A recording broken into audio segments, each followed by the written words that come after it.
আমারে মরণের নিদান কালে আসিও নবী গো ও আমার শিয়রে আল্লাহ গো কোলে গোলাম বলিয়া ইয়া রাসূলুল্লাহ ইয়া হাবিবাল্লাহ ইয়া রাসূলুল্লাহ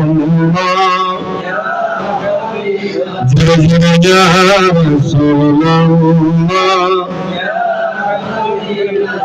পড়েছে হাদিসে দেখিলে আপনাকে জীবনের গুনাহ জড়িয়ে পড়ে ওগো দিবেন দেখা দয়া করিয়া ইয়া রাসূলুল্লাহ ইয়া হাবিবাল্লাহ ইয়া রাসূলুল্লাহ حسبي ربي جل الله حسبي ربي جل الله ما في قلبي هر نور محمد صلى الله نور محمد صلى الله لا إله إلا الله لا إله إلا الله لا إله لا إله لا إله নবিয়ে তো সুন্দর মদিনা জীবন যাইতে পারলাম না হায় তো সুন্দর মদিনা জীবন যাইতে পারলাম না আমার দয়াল দয়া কর দয়া কর নসিব করো মদিনা লা ইলাহা ইল্লাল্লাহ জোরে লা ইলাহা লা ইলাহা حسبي ربي جل الله ما في قلبي نور محمد صلى الله نور محمد لا إله إلا الله لا إله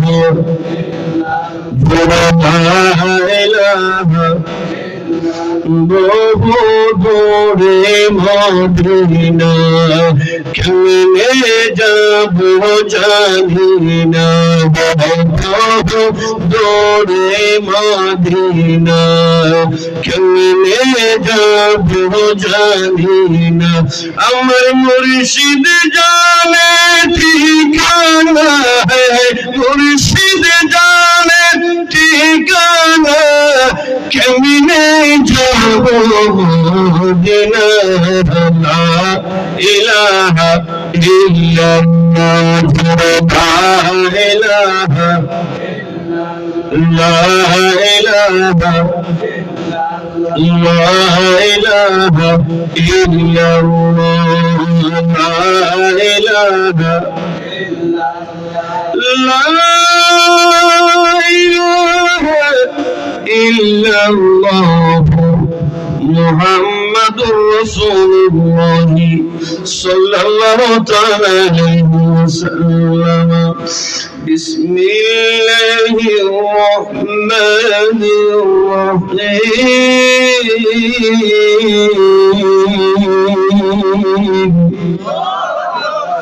ولقد كتبنا في الزبور من بعد الذكر أن الأرض يرثها عبادي الصالحون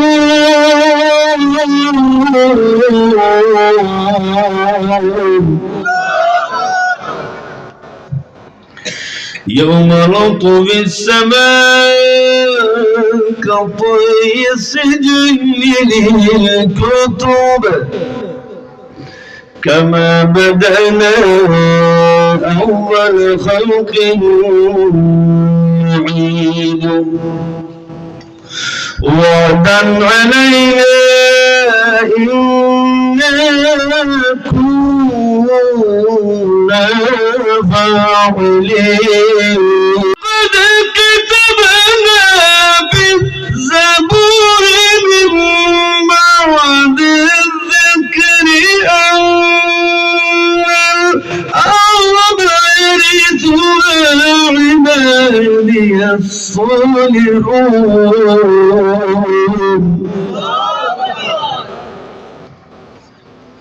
صدق الله مولانا العظيم وصدق رسوله النبي الكريم ونحن على ذلك لمن الشاهدين والشاكرين رب صل وسلم وبارك عليه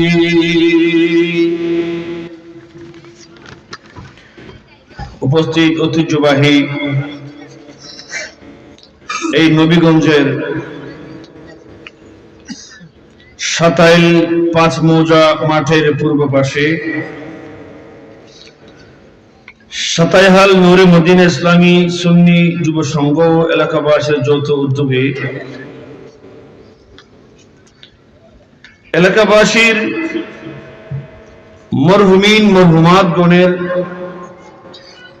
ইসালে সওয়াবের লক্ষ্যে ঐতিহ্যবাহী নবম বার্ষিক ইসলামী সুন্নি মহাসম্মেলনের শ্রদ্ধাভাজন সভাপতি সাতাইল বড়বাড়ির জনাব হাজী মোহাম্মদ কমরউদ্দিন সাহেব আজকের মাহফিলের সম্মানিত সহসভাপতি জনাব মোহাম্মদ ইসরাফুল্লাহ সাহেব, জনাব মোহাম্মদ কাজল মিয়া সাহেব, উদ্বোধক হিসেবে অত্যন্ত গুরুত্বপূর্ণ বক্তব্য রেখেছেন মুজাহিদে আহলে সুন্নাত আলহাজ আল্লামা মুফতি ফারুক আহমদ সাহেব কিবলা মাদ্দাজিল্লাহুল আলী। বিশেষ অতিথি হিসেবে আছেন, বক্তব্য রেখেছেন জনাবে মাওলানা আব্দুল ওয়াদুদ সিদ্দিকী, মাওলানা উমর আল ফারুকি সহ কারি আব্দুল মুকিত সাহেব, হাফেজ কারি ইমরান আহমদ মুসা সাহেব সহ শায়েখ শেখ অলি আহমদ সহ মোহাম্মদ ফজলু মিয়া কুয়েত প্রবাসী সহ অসংখ্য উলামায়ে কিরাম, সামি নিজাম ওদিগের মুরব্বিনে কিরাম, আমার বাবার বয়সের মুরব্বীরা, সমবয়সের ভাই বন্ধুরা, পর্দার আড়ালে অবস্থানরত আমার সম্মানিত মা এবং বোনেরা, আসসালামু আলাইকুম ওয়া রাহমাতুল্লাহি ওয়া বারাকাতুহু। আল্লাহ পাকের দরবারে শুকর আদায় করছি যে উনি আমাদেরকে অনেক কষ্টের বিনিময়ে সাতাইহাল নূরে মদিনা ইসলামী সুন্নি যুব সংঘের মাহফিলে যেমনি আমাদের সবাইকে কবুল করেছেন, ওই মহান নবীর দরবারে শুকর আদায় করি, উচ্চ আওয়াজ বলি আলহামদুলিল্লাহ, আর একটু মহব্বতে বলি আলহামদুলিল্লাহ। আল্লাহর হাবিব সাহাবায়ে উলাক সৈয়দ আফলাক নবী দো জাহাं বায়েসে কোন মক্কা হুজুর গায়েব দা সরকারে মদিনা সুরুল কলব ওসিনা নবী আহমদ মুস্তাফা মুহাম্মদ মুস্তাফা সাল্লাল্লাহু তাআলা আলাইহি ওয়াসাল্লামের পবিত্র চরণ মোবারকে লক্ষ কোটি সালাত ও সালামের হাদিয়ে পেশ করছি। আল্লাহ যেন কবুল করে, সবাই বলেন আমিন। একটু মহব্বতে বলি আমিন। অত্যন্ত শুকরিয়ার কথা, অত্যন্ত ধন্যবাদের কথা। এটা সাতাহাল নূর মদিন ইসলামী সুন্নি যুব সংঘ, জওয়ান ভাইয়েরা, যুবকরা এলাকার যুবকরা একমত হয়েছে আমরা সুন্নিয়তকে ভালোবাসি, ঠিক কিনা? যুবকদের সংগঠন, মুরব্বীরা বাদ যায় না। আবার মুরব্বীরা কয় তোমরা নবীর প্রেমে ওয়ালির প্রেমে তোমরা ঐক্যমত পোষণ করো, আমরা মুরব্বীরা তোমাদের জন্য দোয়া করব। এই স্টেজ ভর্তি মুরব্বীরা আছেন, আল্লাহ পাক প্রত্যেক মুরব্বীদের হায়াতে বরকত দান করুক, আমিন। সাতাহাল এই এলাকায় যত কবরস্থান আছে, এই মাহফিলের চতুর্পাশে কবরস্থান আছে, পাশে কবরস্থান আছে, আমি শুনেছি কবরে যারা আছে আল্লাহ যেন তাদের কবরগুলো জান্নাতের বাগান বানিয়ে দেন। আমার আগের ভাই নাম কিটা ফারুক আহমদ ভাই, অত্যন্ত জি আব্দুল ওয়াদুদ সিদ্দিকী ভাই অত্যন্ত চমৎকার কথা বলেছেন, মৃত্যুর কথা বলেছেন। আজ মানুষ মৃত্যুকে ভুলে গিয়েছে, ঠিক না? যদি মৃত্যুর কথা মনে থাকতো, মরণ যে আছে এইটার কথা মনে থাকতো, মানুষ খুন খারাপি, মারামারি, দাঙ্গা হাঙ্গামায় থাকতো না। কোন এক ভাই, কোন এক সঙ্গীত শিল্পী বলেছে, আমার মরণ আসিবে কখন কেউ তো জানে না, আমার মরণ আসিবে কখন কেউ জানেন তো বলেন না, আমার মরণ আসিবে কখন, আমি চলে গেলে আমায় তোমরা বলা যাও না, আমি চলে গেলে আমায় তোমরা বলা যাও না, আমার মরণ আসিবে কখন। এই দুনিয়া চিরজীবন থাকার জায়গা না, অন্ধকার কবর যে আমার আসল ঠিকানা, ঠিক কিনা বলে?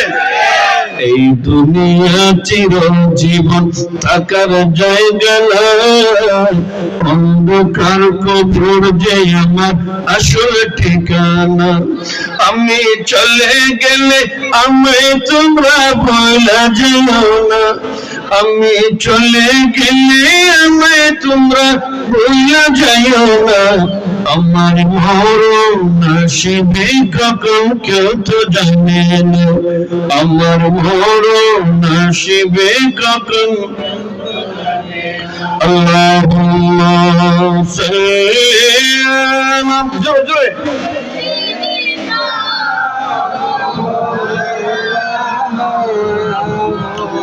ওয়ালা আলি সাইয়্যিদিনা,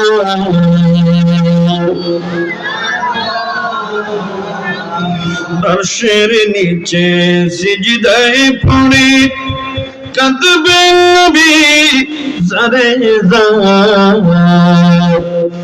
আল্লাহ তুমি মাফ করে দাও উম্মত আমার গুনাহগার।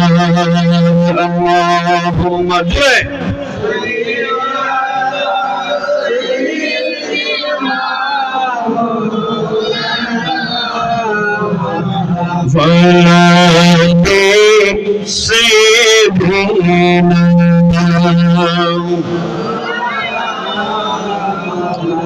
আল্লাহ বলছেন, ইয়া আইয়ুহাল ইনসানু মা গাররাকা বিরাব্বিকাল কারীম। এই দুনিয়ার মানুষ, আমি আল্লাহ তোমাকে বানিয়েছি, গোটা দুনিয়া বানিয়েছি, এই পৃথিবী একমাত্র মালিক আমার আল্লাহ। কে বানিয়েছেন বলেন না ভাই? বানিয়েছেন কে? সবটুকুর মালিক একমাত্র আল্লাহ।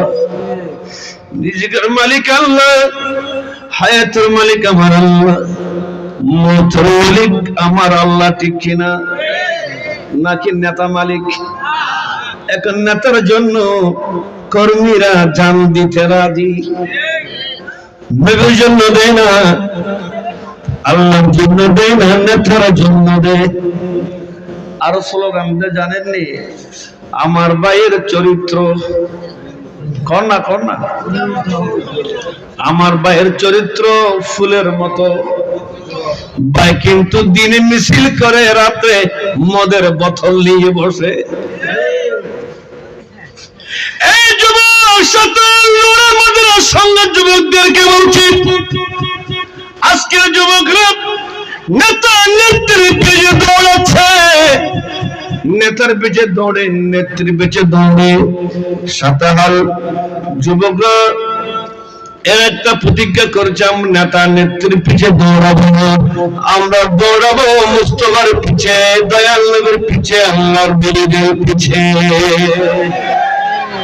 জোরে বলেন না সুবহানাল্লাহ। আমার আল্লাহ বলে, দুনিয়া আমি বানিয়েছি, আসমান আমি বানিয়েছি, জমিন আমি বানিয়েছি, এই পৃথিবীর মানুষ সবটুকু আমি আল্লাহ বানিয়েছি। আমি আল্লাহ একক, এগুলোর মালিক আমি আল্লাহ বানিয়েছি। বিসমিল্লাহির রহমানির রহিম। কুলিল্লাহুম্মা মালিকাল মুলকি তুতিল মুলকা মান তাশা'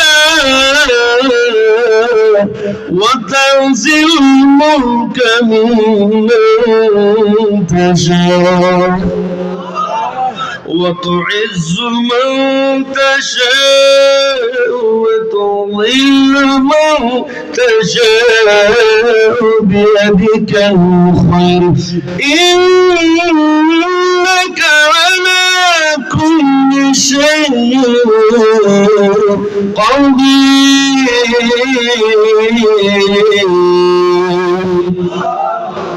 পৃথিবীর মানুষ আমার আল্লাহ বলছে, আমি আল্লাহ গোটা দুনিয়ার মালিক, আমি পৃথিবীর মালিক।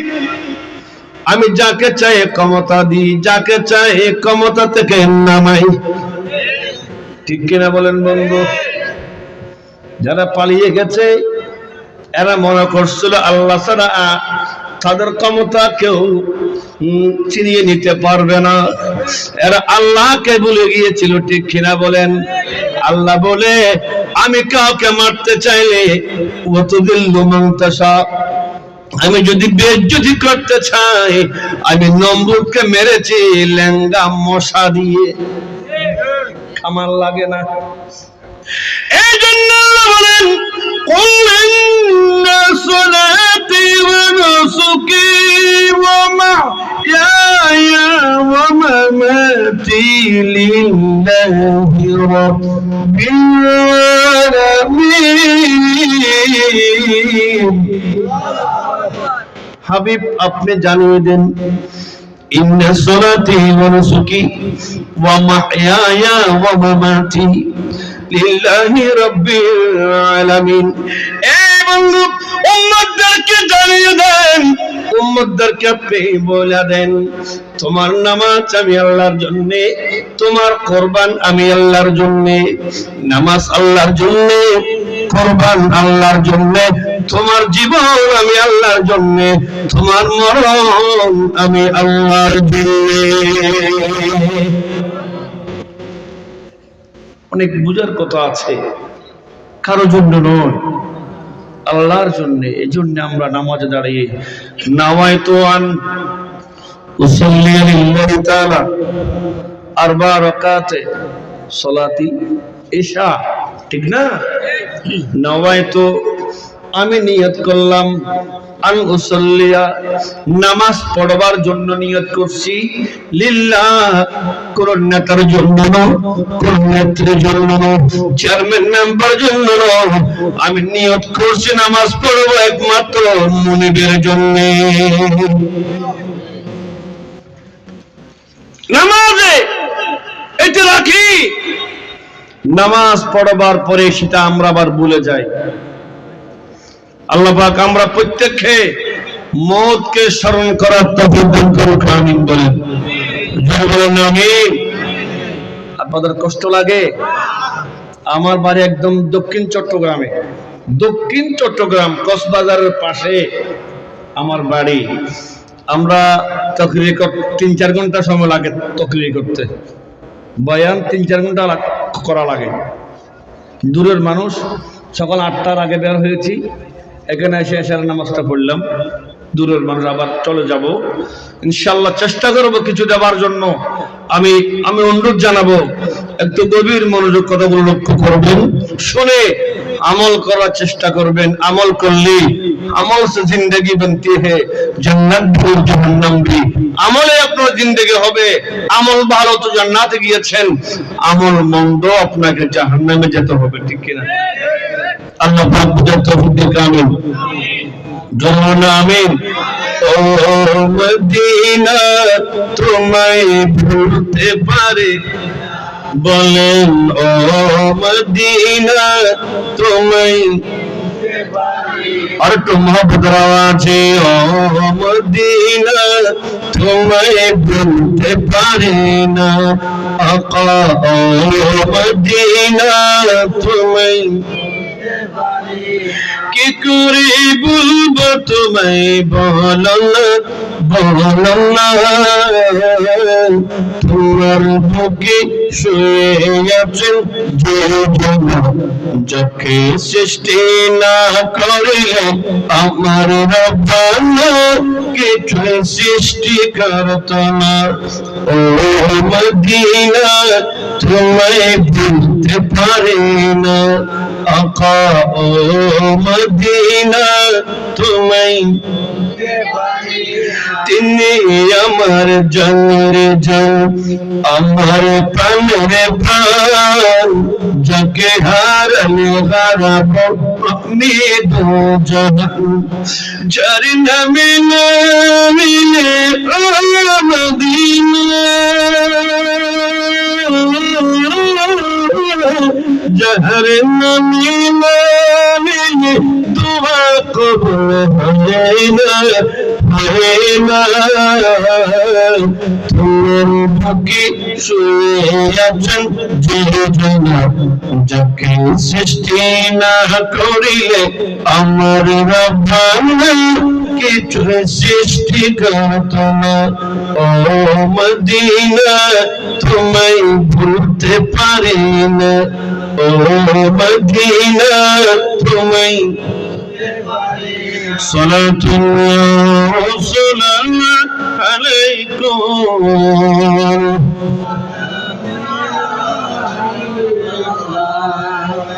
কোরআন কারীমের ভিতরে একটা প্রশ্ন করব, সবাই জবাব দেওয়ার চেষ্টা করবেন।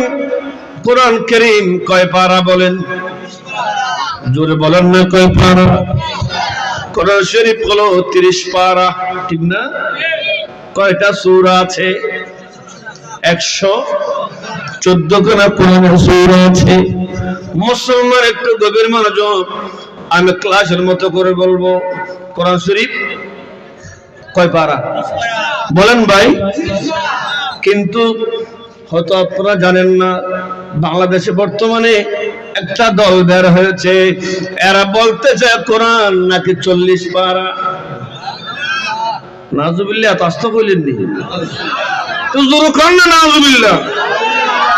আর অনেক দল বদল পেয়ে যাবেন, অনেক বড় বড় জালেম পাবেন যারা কোরআন কারীমকে 40 পারা বলতে চায়। নাউজুবিল্লাহ বলেন। কোরআন শরীফ এটা বাড়ানো যাবে না, কমানো। বাড়ালেও কাফের হবেন, কমালেও কাফের হবেন। সূরা কয়টা আছে? 100। তারা বলতে চায় সূরা নাকি 115। আরেকটা কি? কয়টা হলো সূরাতুল বেলায়েত। নাউজুবিল্লাহ বলেন। সব বাতিল, এগুলো সব বাতিল। এগুলোকে চিহ্নিত করবেন। কোরআন 30 পারা, ঠিক না? এখানে অনেক উলামায়ে কেরাম আছেন, এটা আল্লাহর ওলির জায়গা, অনেক বড় বড় মাদ্রাসা এখানে আছে। কোরআনে 30 পারার ভেতরে সূরা ফাতিহা আছে। সূরা ফাতিহা কয় পারায়? শুরুতে ঠিক আছে, শুরুতে ঠিক আছে। সূরা ফাতিহা কোরআনের 30 পারার বাইরে। কোরআন শরীফে পারা শুরু আলিফ লাম দিয়ে বলেন না। আর ভাই এগুলো জানবেন, এই জ্ঞানগুলো অর্জন করতে হবে। কিচ্ছা কাহিনী বলার সময় নাই, এগুলো অর্জন করবেন। কোরআন 30 পারা আর সূরা ফাতিহা কোরআনের 30 পারার বাইরে আছে। হযরতে নবীর সাহাবা হযরত ওসমান যুন্নুরাইন কোরআনকে এইভাবে তরতিব দিয়েছেন। আমার রাসূল পাককে আল্লাহ বলেছেন, ওয়ালাকাদ আতাইনাকা সাবআম মিনাল মাসানি ওয়াল কুরআনাল আযীম। জোরে বলেন না সুবহানাল্লাহ। উনি হাফেজ সাহেব, আমাদের হারুন আনোয়ার সাহেব, এটা কোন সূরা আয়াত না? ولقد آتيناك سبعا من المثاني والقرآن العظيم। আল্লাহ বলে, বন্ধু আমি আপনাকে কোরআন শরীফ দিয়েছি, কোরআন কারীম দিয়েছি, আর একটা সূরা ফাতিহা দিয়েছি। এটা কোরআন আয়াত। নবী গো 30 পারা কোরআন দিলাম, আর একটা সূরা ফাতিহা দিলাম। সূরা ফাতিহা কোরআন কারীমের ভূমিকা, ফাতিহা কোরআনের ভূমিকা, মুকদ্দমা, পেশ কালাম, ইন্ট্রোডাকশন, কোরআনের ভূমিকা সূরা ফাতিহা। আচ্ছা সেদিকে বেশি যাব না। আমার রাসূল পাক সাল্লাল্লাহু আলাইহি ওয়াসাল্লাম হাদিসে এইটাও আছে,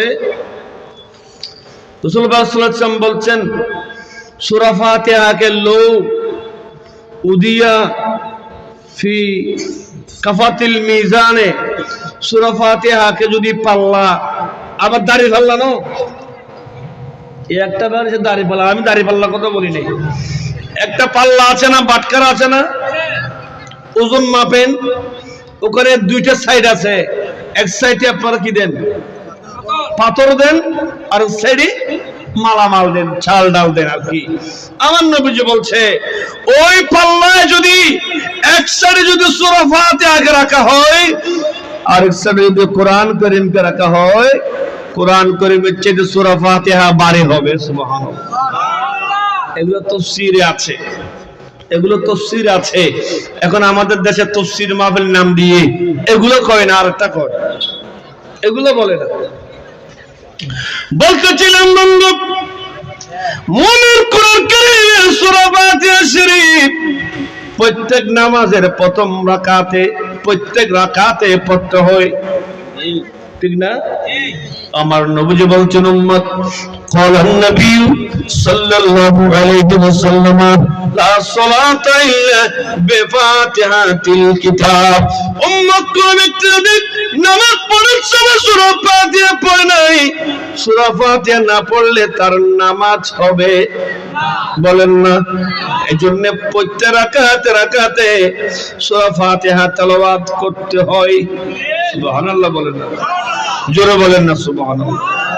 বন্ধুরে একটু তেলাওয়াত করেন, বিসমিল্লাহির রহমানির রহিম, আলহামদুলিল্লাহি রাব্বিল আলামিন, আর রহমানির রহিম, মালিকি ইয়াউমিদ্দিন, ইয়াকা না'বুদু ওয়া ইয়াকা নাস্তাঈন, ইহদিনাস সিরাতাল মুস্তাকিম, সিরাতাল লাযীনা আন'আমতা আলাইহিম গায়রিল মাগদুবি আলাইহিম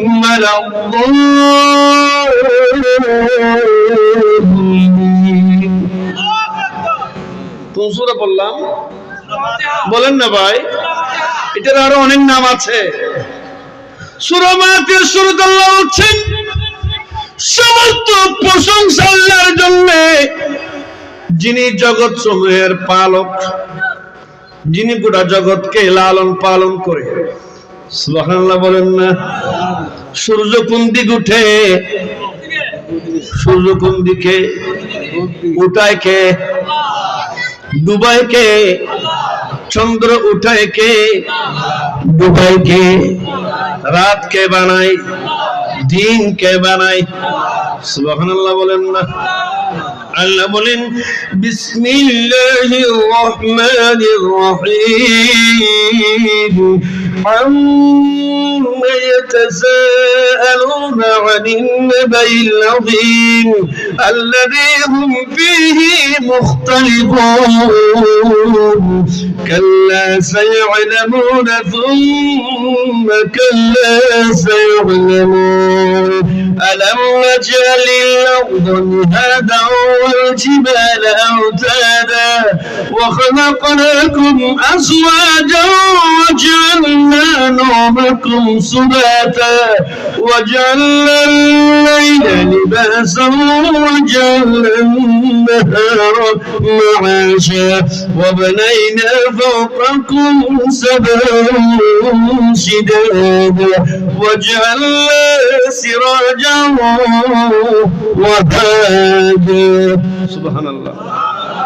এই সূরা নামার ভিতরে আল্লাহ বলছেন আমি রাত বানিয়েছি, দিন বানিয়েছি। দিনকে দিয়েছি তোমাদের জন্য কাজ কারবারের জন্য। ব্যবসা করবেন, চাকরি বাকরি করবেন, কামে রোজগার করবেন, সওদাগরি করবেন, সওদা করবেন। এই আমার বন্ধুরা বাজারে বন্ধুরা সাতাগারের বন্ধুদেরকে বলছে আল্লাহ বলে দিন আমি আল্লাহ বানিয়েছি, রাত আমি আল্লাহ বানিয়েছি। ওয়াজআলনাল লাইলা লিবাসান ওয়াজআলনান-নাহারা মাআশা। দিনও কে বানিয়েছে? রাতও কে বানিয়েছে? সবটুকুর মালিক একমাত্র আল্লাহ। সুবহানাল্লাহ। আল্লাহ বলে সূরা বাকারার ভিতরে সমস্ত প্রশংসা আল্লাহর জন্য, আল্লাহর জন্য সমস্ত প্রশংসা। যিনি গোটা জগতের পালক, গোটা জগৎকে আল্লাহ খাওয়ায়, আল্লাহ পড়ায়, সবটুকু করে খেয়ে নেতাই দে। বাংলাদেশের মানুষ যে দিন রাত কারাফিনে খাচ্ছেন, কাজকর্ম করছেন, খাওয়া দাওয়া করছেন, অক্সিজেন নিচ্ছে, এটা ডক্টর ইউনূস দিচ্ছে মনে হয়। ইউনূস সরকারে দে, খেয়ে দে। এই বাজেট আমার আল্লাহর পক্ষ থেকে একমাত্র বাজেট। এটার মালিক আমার আল্লাহ। ইন্নাল্লাহু রাজ্জাকু যুল কুওয়াতিল মাতিন। আল্লাহ একমাত্র রাজ্জাক। আল্লাহ খাওয়ায়, আল্লাহ আপনাকে পড়ে, আল্লাহ আপনাকে খাওয়ায়। বন্ধুর জন্য গোলামি করবেন তো মওলার করবেন, আমার নবীর করবেন, আর কারো গোলামি করা যাবে? সমুদ্র আছে না এখানে? বঙ্গোপসমুদ্র, বঙ্গোপসাগর আছে নি? ওখানে হাঙ্গর মাছ, তিমি মাছ আছে। একটা তিমি মাছ আল্লাহ সৃষ্টির মধ্যে সবচাইতে বড় সৃষ্টি হলো তিমি মাছ, সবচাইতে বড়। একটা তিমি মাছ এক ওয়াক্তে খাদ্য খায় ৮,০০০ কেজি। কয় হাজার কেজি? আমরা কতটুকুন খাই? যারা বেশ খায় এরা, আমি এমন লোক দেখেছি ১ কেজি ২ কেজি মাংস একজনে খেয়েছে, এখনো আছে। এমনও মানুষ দেখেছি ইয়াছাড়া কই মাছ আমরা কই মাছ করনি? কই মাছকে ফরান শক্ত বেশি, কই মাছের প্রাণ শক্ত। এই বড্ড কই মাছকে কাটা, একটা কাটাও ফেলে নাই। একটা কই মাছ মুখি দিয়ে অর্ধেক খাইলো, বাতো খাইলো, একটা কাটাও ফেলাই নেই। আবার আমাদের কিছু ভাই আছে কাটার বয়ে মাছ খায় না, যেমন আমি আজকে কাটার বয়ে খাইলাম না। আমার ওই আব্দাল ভাই না, উজ্জ্বল ভাইয়ের ঘরে অত্যন্ত মজাদার খানা করেছেন, কিন্তু আমি মাছ খাই না কাটার বয়ে। অনেক ভাই আছে কাটাগুলো ফেলার দরকার নাই, খাইতে থাকে, ওই আল্লাহ দাঁত দিছে খাবো আর জিব্বার আগে তুই ঠেলি দিয়ে আমি খাই, খাইতে আছে, খাইতে খাইতে গলার এই বরাবর খায়, এই বরাবর খায়। আমার নবীজি বলছিল উম্মত শোনো, মুমিন তো বেশ খায় না, মুমিন খাবে আল মুমিনু ইয়াকুলু বিমিয়াইন ওয়াহিদিন, মুমিন খাবে এক নারী বুড়ি দিয়ে, ওয়াল কাফিরু ইয়াকুলু বিসাবাতি আমিয়াইন, কাফের খাবে 7 নারী বুড়ি দিয়ে। মুমিনের খানা কম, কাফেরের খানা। আপনারা কি আমার কথা বুঝেন? অসুবিধা হয়নি? আমার বক্তব্য লম্বা হবে, কোন সমস্যা তো নাই। কারা কারা চলে যাবেন হাত তোলেন।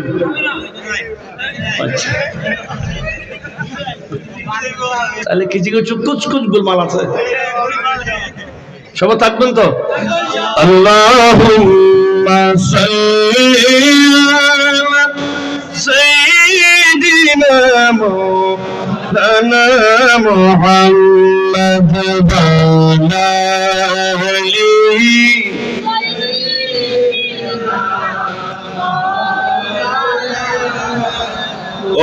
নাজুকের বিলম্ব দয়াল নবীর জিয়ারত, আজো কেন বিলম্ব দয়াল নবীর, আজো কেন বিলম্ব মনে, আজো কেন বিলম্ব দয়াল নবীর জিয়ারত, গেলে বুঝবি মদিনাটা আসলে জান্নাত, গেলে বুঝবি মদিনাটা। সুবহানাল্লাহ বলেন না? না, মাঝে মধ্যে গাইলে একটু ভালো হয়, ইমান তাজা হয়। তো আমাদের চিরিঙ্গা এক ফোলাকটা গাইছে যে, মদিনা ওয়ালার দেশ আশিক যখন যায়, মদিনা ওয়ালার দেশ আশিক যখন যায়, কলিজা গান মদিনাতে রাখিয়াই তো চাই। সুবহানাল্লাহ, কতটা বুঝছেননি? মদিনা ওয়ালার দেশ আশিক যখন যায়, কলিজা গান মদিনা রাখিয়াই তো চাই, বলেন কলিজা গান মদিনা। আর কত নফরে তারা যারা আসিলে মদিনা, মদিনা চাই আইলো নাকি সাইয়াইলো জান্নাত, খোদার দুনিয়া আর সাইবার কিছুই নাই, হয়ে গেল মদিনা রাখিয়াই তো চাই। আল্লাহুম্মা সাল্লি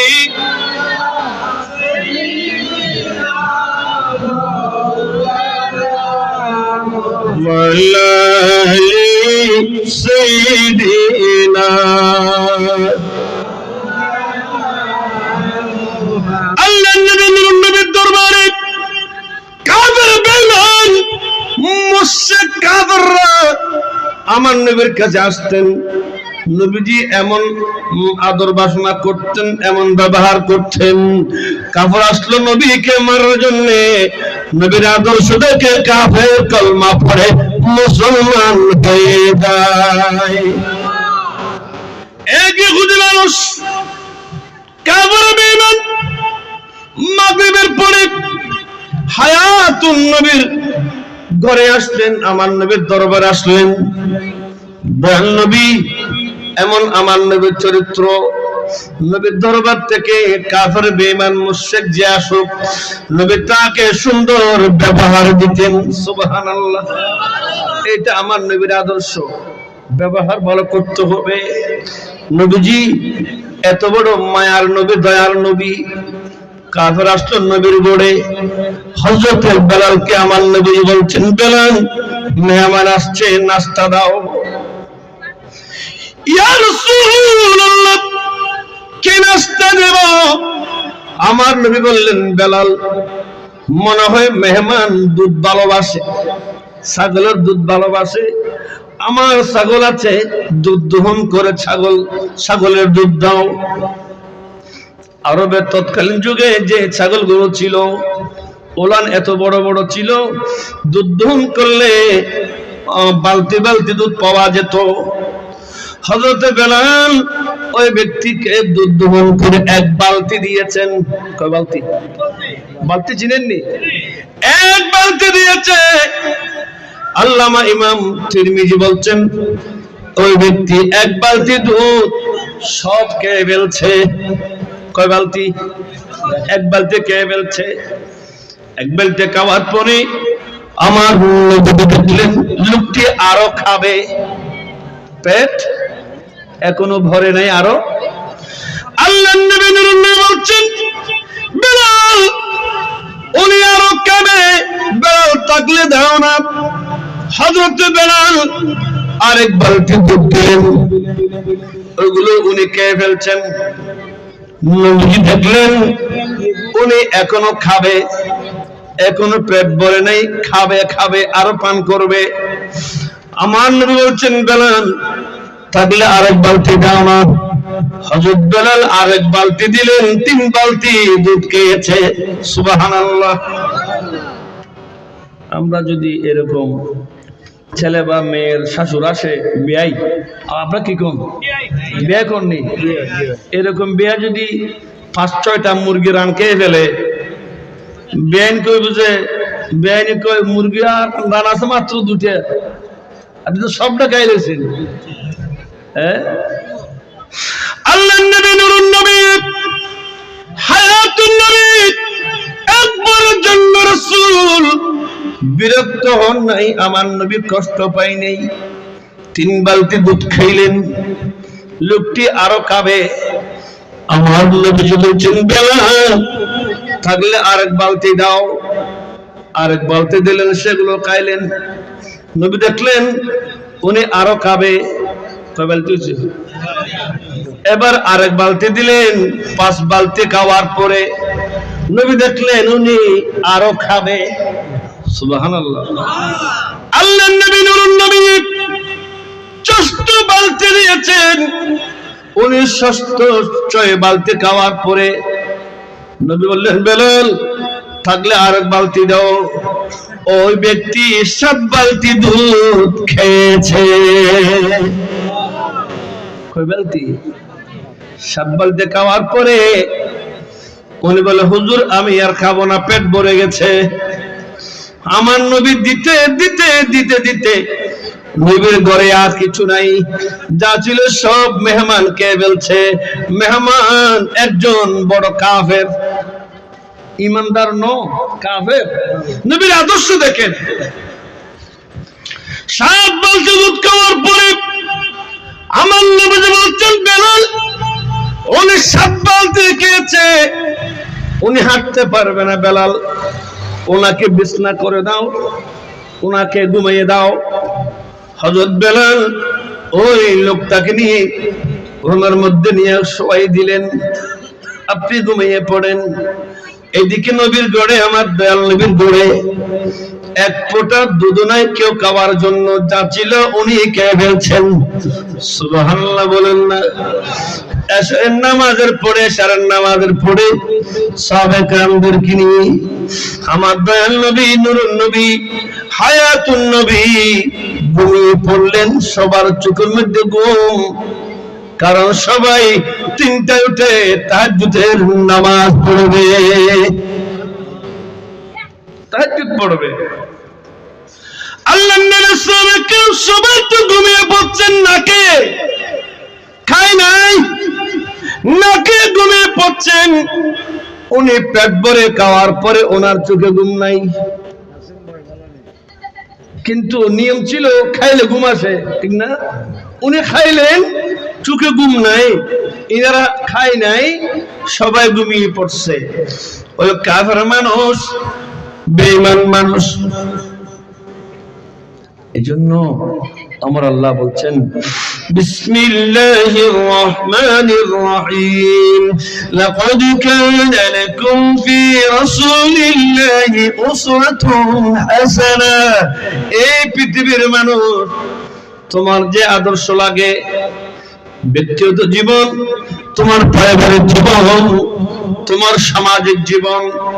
একজন স্বামী তার বিবির কাছে আদর্শ, বিবি স্বামীর কাছে আদর্শ, নেতা কর্মীর কাছে আদর্শ, কর্মী নেতার কাছে আদর্শ। যত আদর্শ লাগে আমার আল্লাহ বলছেন তোমার সকল আদর্শ আমার নবীর ভেতরে আছে। আমার নবীজির বিবিজান কজন বলেন না? 11 জন। মতান্তরে 13 জন রাসূল পাকের বিবিজান ছিলেন, আওলাদ পর্যন্ত ছিলেন, সাহাবে কেরাম ছিলেন, পাড়া প্রতিবেশী ছিলেন। আমার নবী সবার কাছে এক।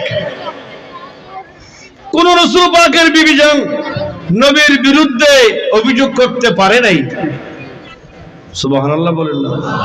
আমার নবীর যারা সাথী ছিল, নবীর সাথে চলাফেরা করতেন, এরাও কখনো আমার নবীর বিরুদ্ধে অভিযোগ দেয় নাই। কেন? অভিযোগ দেওয়ার চরিত্র রাসূল পাকের কাছে নাই, ঠিক না? আমরা যারা আছি, আমরা যারা সমাজে বসবাস করি, এমনও আছে মার কাছে ভালো হলে ছেলের কাছে দোষী, আবার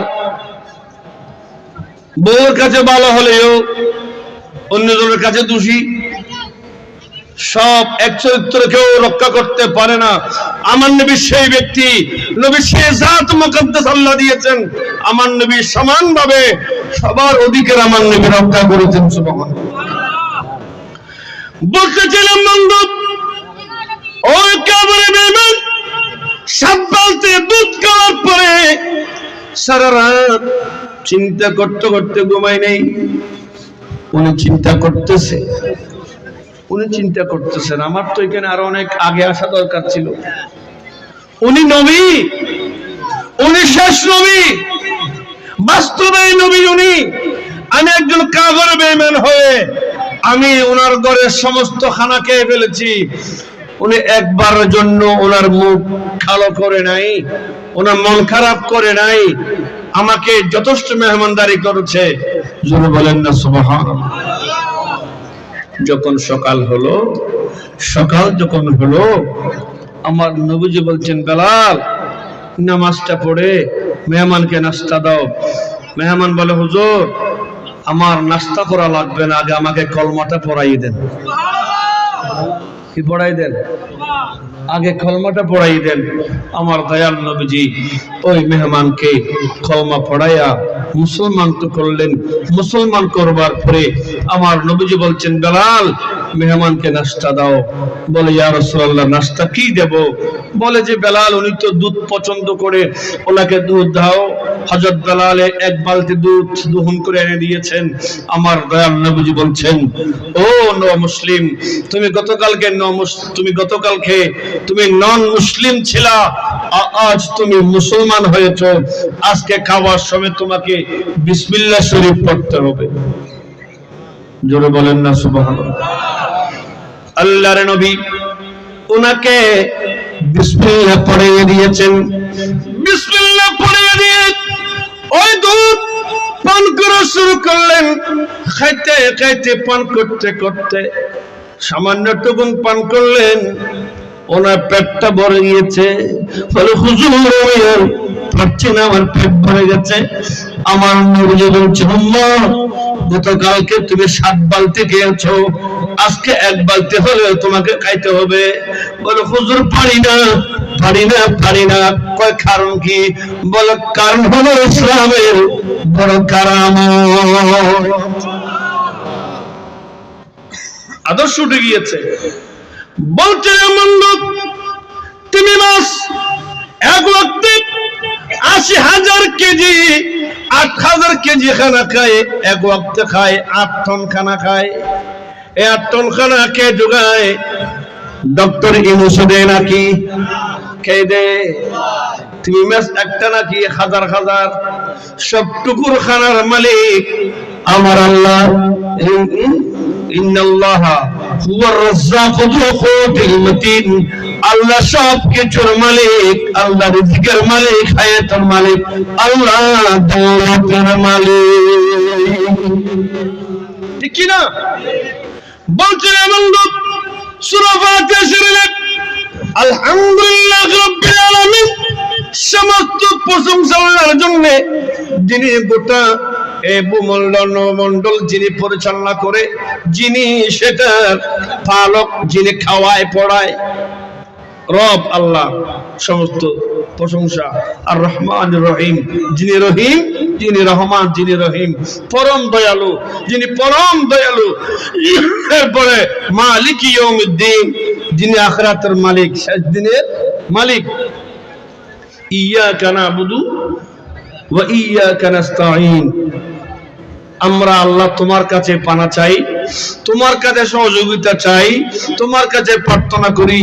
ইহদিনাস সিরাতাল মুস্তাকিম, আল্লাহ তুমি আমাদেরকে সঠিক পথ দেখাও। কোন পথ বলেন না ভাই? সঠিক পথ দেখাও। তো সঠিক পথ কি? আমার আরেক আয়াত আল্লাহ বলছেন সঠিক পথ হলো ওই পথ, উলাইকা মাআল্লাযীনা আনআমা আল্লাহু আলাইহিম মিনান নাবিয়্যিনা ওয়াস-সিদ্দীকিনা ওয়াস-শুহাদা'i ওয়াস-সালিহিন। জোরে বলেন না সুবহানাল্লাহ। আল্লাহ বলে, বান্দা সঠিক পথ তোমরা পাঁচ ওয়াক্ত নামাজে চাচ্ছ, ইহদিনাস সিরাতাল মুস্তাকিম, তোমরা পাঁচ ওয়াক্ত নামাজের সঠিক পথের সন্ধান চাও, সঠিক পথের সন্ধান তোমরা চাও। বান্দা তোমরা সঠিক পথ কোনটা জানোনি? সঠিক পথ হলো নবীদের পথ, সঠিক পথ হলো সিদ্দিকীনদের পথ, সঠিক পথ হলো শুহাদায়ে কেরামের পথ, সঠিক পথ হলো আল্লাহর ওলি হযরত বাবা শাহজালাল, শাহ পরান, শাহ মখদুম, শাহ আমানত, শাহ শেখুর গুজরাটের মসজিদের কিবলার পথ, ওলির পথ সঠিক। ঠিক কিনা? এগুলো চ্যালেঞ্জ করে বলছি, কোরআন আয়াত আছে। ওলির পথ আল্লাহর নিয়ামতের পথ, ওলির পথ আল্লাহ দয়ার পথ, ওলির পথ নবীদের পথ, ওলির পথ ইহদিনাস সিরাতাল মুস্তাকিম। জোরে বলেন না সুবহানাল্লাহ। এখন একদল আছে, আমার কিছু ভাইয়েরা আছে, আমি তাদের বোঝার জন্য বলছি, কিছু ভাইয়েরা আছে এরা মাজারকে ভাঙে আবার মন্দিরে পূজা করে। মাজার ভাঙতে যায় আবার মন্দিরে পূজা দিতে যায়। আপনি মাজার ভাঙবেন, মন্দিরে পূজা দিবেন, সেটা তো হয় না। মন্দিরে পূজা আপনি দেবেন কেন? মন্দিরে পূজা দেবে হিন্দুরা, ঠিক কিনা? মন্দির তো হিন্দুদের, ঠিক না? মুসলমান মন্দিরে যাইতে পারে? বলেন না ভাই, মুসলমান মন্দিরে যাবে কেন? মুসলমান মন্দিরে দেখবেও না, যাবেও না, মন্দিরকে সালাম দেবে না, মন্দিরের সাথে কোনো কথা নাই। এখন কিছু আলেম ভাইয়েরা গিয়ে ওখানে নমস্তে নমো নমো প্রণম ব্রহ্মণ দিচ্ছে না।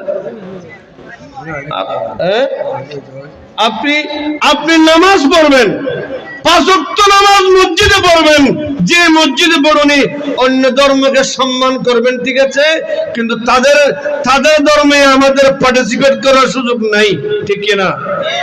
এক ধর্মে পালন করবে।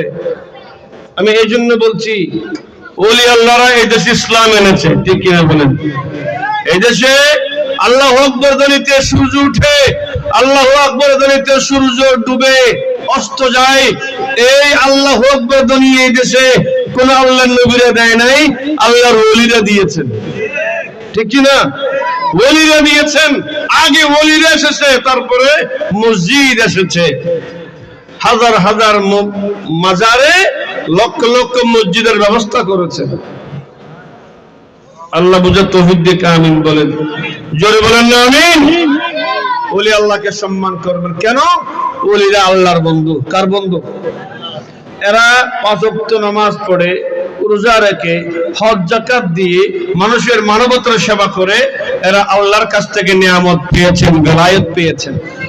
আমরা যদি সমাজে এক কাতার হয়ে মিলে থাকি, ধনী গরিব ভেদাভেদ না করি, পাঁচ ওয়াক্ত নামাজটা মসজিদে গিয়ে পড়ি, হককে হক বুঝে চলি, হারামকে হারাম বুঝে হারাম থেকে দূরে থাকি, যদি আমি যদি কারো উপকার করতে না পারি, আমার দ্বারা যেন কারো ক্ষতি না হয়। কথা ঠিক আছে? আমাদের দেশে বর্তমানে আমি বর্তমান বলবো না, প্রায় সময় তো চলছে। এই দেশে মানুষের জানের মূল্য নাই, কুকুরের বাচ্চার মূল্য আছে। গত 3 দিন 4 দিন আগে এক মহিলা কুকুরের বাচ্চা মেরে ফেলেছে, কুকুর ছানা মেরে ফেলেছে, তাকে গ্রেফতার করা হয়েছে। আমি বলতে চাই, কুকুরের বাচ্চা মারার কারণে যদি আপনি ওই মহিলাকে গ্রেফতার করেছেন, গাজীপুরের মসজিদের ইমাম শহীদুল ইসলামকে শহীদ করা হয়েছে, এখন তার বিরুদ্ধে তার আসামিকে একটু গ্রেফতার করা হবে, ঠিক কিনা বলেন? এটা কোন ধরনের বৈষম্য? কুকুরের ছানা মারার কারণে ওই ছানার কুকুর, যে কুকুরই ওই মহিলা কুকুর কান্না দিয়েছে, বিশ্বের মানুষ কুকুরের চোখের পানি দেখেছে, ঠিক কিনা? আমরাও সেটাকে অমানবিক বলেছি। আপনি একজন পশু আপনি মারবেন কেন? আপনি একজন কুকুর ছাড়া মারবেন কেন? সেটা নিষ্ঠুরতা করেছেন, অমানবিক কাজ করেছেন, অবশ্যই করেছেন। এইটাও বিচারের আওতায় আনতে হবে। তবে ভাইজান, মানুষ মারা এটা কোন ধরনের ধর্ম?